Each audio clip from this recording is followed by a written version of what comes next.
原來仲有好多人都唔知，食一日嘅齋等於積一年嘅福。哇！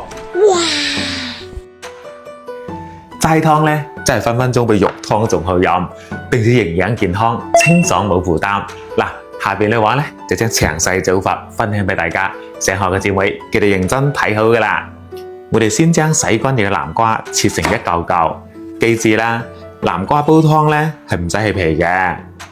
南瓜皮呢，其實纖維含量係比南瓜肉仲多好多噶，並且連皮一齊嚟煲呢，口感層次都會豐富好多嘅。跟住再將半斤脫嘅淮山批皮之後切成一嚿嚿。淮山呢，含有豐富嘅澱粉酶，用佢嚟煲湯可以令到啖湯醇好香濃好多嘅。切好之後，我哋記得放喺清水度浸住佢，咁樣啲淮山先至唔會氧化變黑噶。趁住呢個時間我哋再將洗乾淨嘅粟米同埋批好皮嘅紅蘿蔔同樣切成一嚿嚿備用。各位哥哥姐姐們，老王將自己終身受益嘅食養小妙招毫無保留咁分享俾大家啦。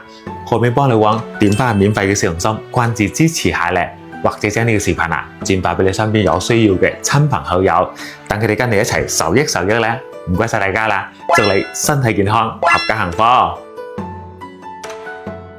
重點嚟啦，齋湯想煲出肉湯口感同埋香味咧，老王嘅秘訣就加入呢個生腰果噶啦。跟住我哋用滾水淥一淥佢，咁樣啲腰果就處理更加乾淨噶啦。跟住再攞出我老婆買嘅兩沙煲，將啲材料冚唪唥倒晒落去。記得南瓜係最後先放嘅喎。然之後大火煲滾之後呢，再轉翻最細火，慢慢煲佢40分鐘。夠鐘啦，我哋放埋啲南瓜落去，再俾多半斤嘅栗子，繼續煲佢20分鐘。